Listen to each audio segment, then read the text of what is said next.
జొన్నపిండి సర్వపిండి ఎలా చేసుకోవాలో చూద్దాం. జొన్నపిండి, కరివేపాకు, కొత్తిమీర, శనగపప్పు, ఉల్లిపాయ ముక్కలు, అల్లం, కారం, ఉప్పు, పసుపు ఇవన్నీ తగినంత మోతాదులో తీసుకోవాలి. అలాగే నూనె కూడా.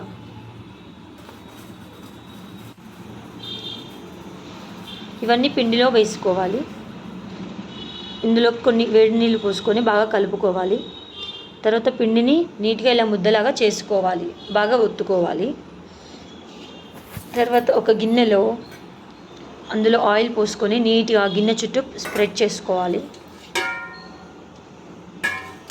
వీడియోలో చూపించినట్టు నీట్గా స్ప్రెడ్ చేసుకోండి. తర్వాత పిండిని ఇలా నీట్గా గిన్నె చుట్టూ స్ప్రెడ్ చేసుకోవాలి. అలా హోల్స్ పెట్టడం వల్ల మనకి సర్వపిండి అనేది మంచిగా కాలుతుంది. తర్వాత ఆ హోల్స్లో ఆయిల్ డ్రాప్స్ వేసుకోవాలి. అప్పుడు నూనె బాగా పీల్చుకొని సర్వపిండి అనేది టేస్టీగా అవుతుంది.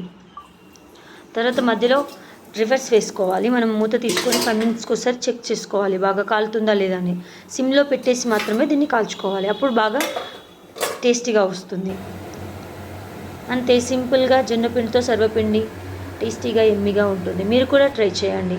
మామూలుగా మనం బియ్యపిండితో అయితే ఈజీగా చేసిస్తాము. ఇది కూడా చాలా ఈజీ ప్రాసెస్, బట్ హెల్దీ ఉంటుంది.